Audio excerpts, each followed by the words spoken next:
So, video continuation tayo mga papi. So, eto na, mga dre.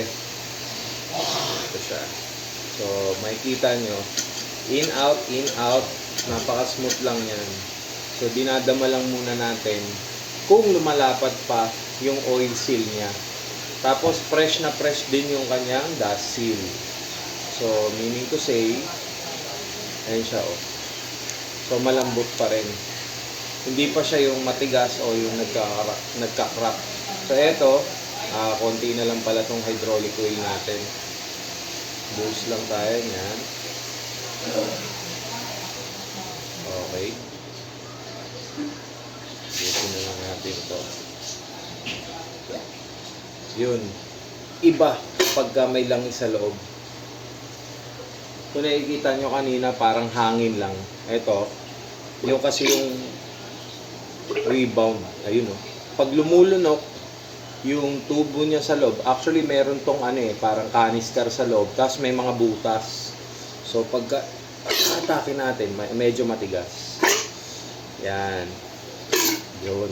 So may puwersa. Ayan na. Okay. So ganun siya. Kung maririnig nyo. Okay. So ibig sabihin, good to. Ngayon, as per measurement, sa ilang binuksan kong gantong mga shock, most likely kasi ginagawa natin Aerox lang. Dahil yun lang yung ating unit. Ayan, ito yung comparison ng walang langis sa loob. Hangin lang. Ito. Yung may langis. Hydraulic oil yan. Ayan. Para nakikita nyo, meron siyang nagbibigla. Meron siyang parang misting. So, isasalin ko. Ayan, medyo malinaw siya. Ulitin ko yan.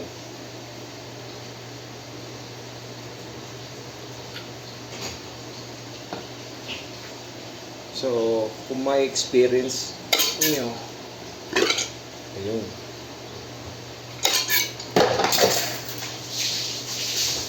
Kakalat tayo dito. Patay tayo dyan.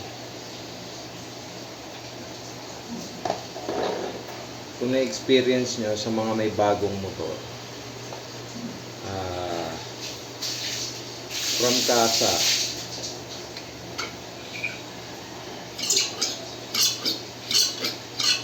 yung tipong pag mabibigla kayo, halimbawa merong mga ispaltadong kalsada tas may humps pero walang pintura, so na-experience nyo yun na mapapapreno kayo hanggang umabot kayo sa may humps, pero magbo-bottom yung yung shock nyo. So meaning to say, sumasagad, yung parang lalagatok. Especially sa mga kagaya ko, kasi ako medyo malaki talaga ako. So ang timbang natin is 103 kilograms. Kaya yung binili kong aftershock na market, so eto kabilang side, good din. Okay. Yung binili kong aftermarket na shock, inano ko din yun, pinaltang ko na kaagad ng from port oil. May ginagamit akong gear oil pero hindi ko na lang siya babanggitin. Tapos from gear oil, nilalagyan ko pa siya, actually nag-dilute ako dito, Cobra baka naman, hindi. Dito ko lang hinahalo yung mga syempre yung bote natin, before tayo mag-mix dyan, well cleaned na yan. Tapos pinapatuyo ko talaga ng gusto para walang ibang substance. So eto, ang diluted dito is hydraulic oil. Tapos,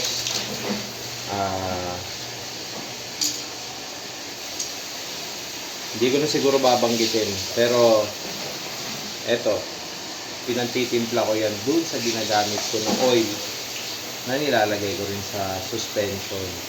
So, yung gamit kong suspension, magti 3 years na. Okay siya. Wala nagiging problema.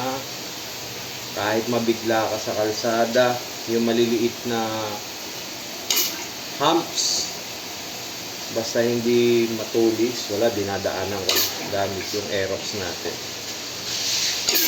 So, kaya ako sa binubomba ni ganyan para umikot yung hydraulic oil natin sa loob, then malinis yung mga dumi. Rekta buhos natin ito. Magkano bili mo dun sa Gosno? Sabi dyan bumili mo sa atin.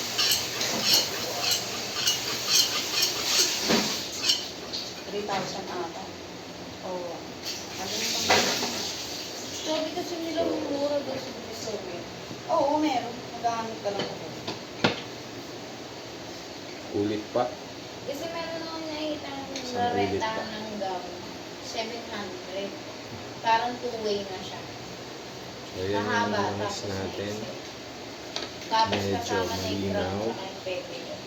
At? Malinaw talaga as in. Pwede na yun. So, most likely na mga bote dito is Kaya ako tinatanong Cobra. yung sa banana cake. Kasi plano ko. hilig inumin ni Kuya. Yun na lang yung pag-giveaway ko. So, ganun Kasi sa kaswabe. tata kasi yung cake. Yung banana cake natin. Pwede na. Mm. Para malinis natin siya. Possible na. Pero tignan ko muna kung hindi pa nakabitang shoot eh. Sa Jollibee na ba talaga? Sana. I-reserve nyo na yun, hindi? Wala na yung 100, 46 na eh. Ako na eh. Yun yung hangin. Okay lang siguro yun. Oo. Para sa compression. Hanggang ano. Kasi bumubula siya.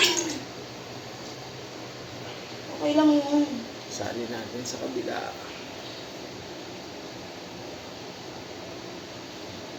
So, almost clear na. May alam ka ba na murang backdrop? Yung kay Sisi kasi ang mahal eh, 8,000 ang kahit. Wala. Wala akong kilalang naggaganon naman. Ay, di. Tatanungin ko yung dati kong staff. Yun. Alam ko mag-i-events yun. Tanongin ko yun. Kasi gusto, ang plano ko kasi, magpapatahin na lang ako kay Lolo Ben ng ano, yung parang cover dito. Para itdadali na lang ko. Yung upuan? Oo, para nakaupo siya.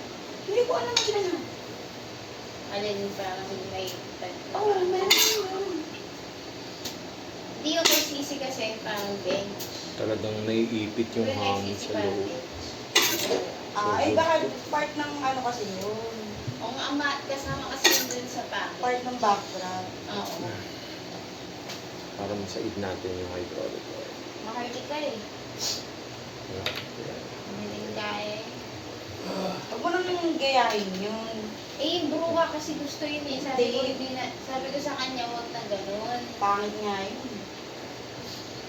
Balikan Sabi pala ko sa natin, no? kanya, huwag na yung ganun. From casa, Sabi ko, upuan na lang. Tapos, as per ako measurement, meron ng- bawas o Ay, hindi, parang kasal. nasa 90 to 95 ml lang milliliter. 90 to 95 milliliter. Ang hirap mag-ano. Yung laman. Pabuk na din. Ilan nga ipakansel. 90 to 95 ml lang yung laman yung per legs ng shock natin. So, eto, Kasi ano na ako, siguro complete na estimated ko kay Kuya Michael, nasa 60 to 70 lang, baka 60 to 65 kilograms lang. So, pwede na sa kanya yung stage 1. So, wala pa tayong graduated cylinder Suot na ganun. o yung bigger na may measurement. So, ito ang gamit ko. Yung quick, kahit anong nalik. Malaking syringe. Magpa-customize sa lemon na. Lemon square, pwede. Oo. So hanggang ano to? nga? Hanggang Pili ka lang doon sa design nila tapos na ano pa. O kaya baker's fair. Sa kalento. Ay, pwede doon. Sarap din yung cake. hanggang ano to? Di pa kasi ako 50. nakakain sa mga ganun. Masarap yun. So gawin natin 100. Huwag na natin stage 2. Since hindi ko naman nag-aangkas siya. Kasi Pa-flushing na meron rin akong natin ng tinanong hydraulic package, oil to, ano, syempre. 55 pesos. Kasama na yung packaging. Para Ganun talaga, ganun. Ang mahal. Mahal lang. Wala na ako. Ano ginagawa mo? Ano yung ginagawa mo? What? Ano mo?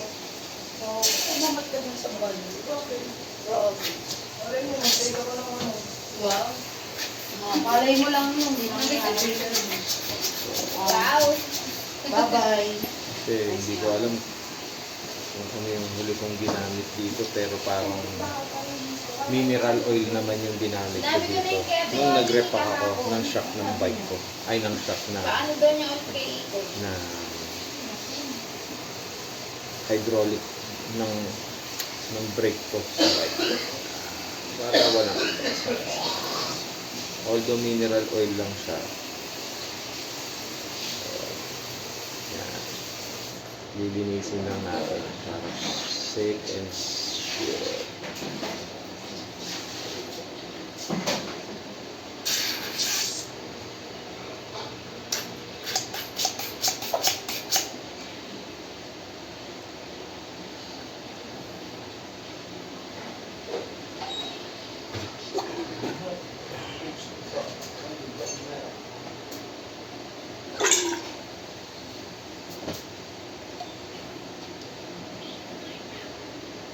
So disclaimer pala dun sa iba no na na gumawa na ng gantong content.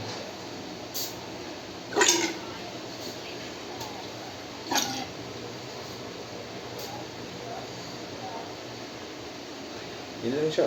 Ang linaw na. Sorry, hindi ko na ipakita sa inyo. Pero yan siya, oh. Medyo malinaw. So, ganun lang yung pag-flashing. Yung iba, ginagamitan to. Kasi meron akong kakilala, tropa. Actually, ano siya dating Motec, no? Ngayon, Automoto na. So,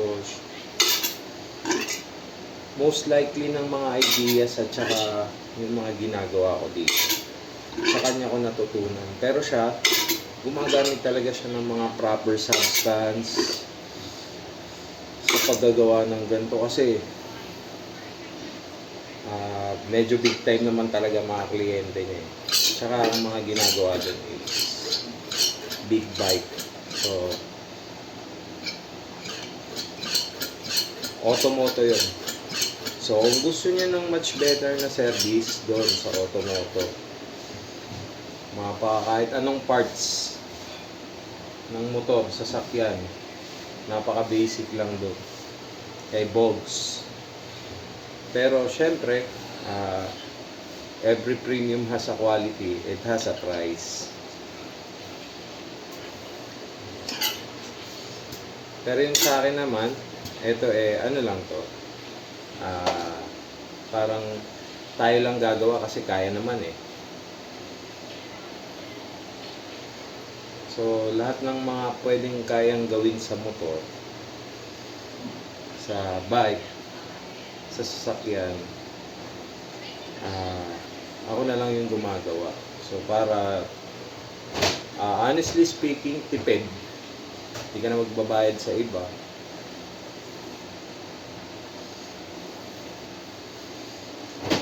So, yun. Papakita ko lang sa inyo yung langis na drain natin. Tapos, yung mga pinag-flashing natin. Ayan siya. So, kung nakikita nyo dito, yan yung galing sa yan yung galing pa sa tinidor. Yung nakikita nyo binuhos dito na malinaw-linaw, yan yung pinang-flashing natin na hydraulic oil. So, magmimix muna ako ng ipang kakarga nating langis. Then, papakita ko na lang sa inyo yung final na outcome nung repacking natin. Pero, gagandahan natin yung rebound para at least pag bomba ng shock, hindi siya pag-compress tsaka pag-expand. Pag-compress, mabilis. Pag-expand, mabilis. So, parang hindi ka man lumagatok sa ilalim dahil from stage 1, ginawa mo siyang almost stage 2. So, para maiwasan yung lagatok, yung iba hindi ko kasi nilalagyan nila ng mga palaman, bola ng So, para maiwasan natin yung lagatok, mga sir, sa akin, proper way is dadagdagan natin ng langis sa loob. Ngayon, hindi naman mapipinsala nun yung mga oil seal. So, kaya nagko-compress ng ganon kasi nga, based on theory, air is extremely compressible. Pero ang liquid is hindi. So, yun yung pipigil para magtama ng husto o para magdiin ng husto yung bakal nating spring tsaka yung bakal nating port. Ngayon, para magkaroon naman ng magandang rebound, so yung pork oil na medyo mababa yung viscosity is papalitan natin ng medyo mataas na viscosity. So, medyo mas malapot. So, papakita ko na lang sa inyo mamaya yung finish output natin ng pagre-repack ng front shock ng Aerox.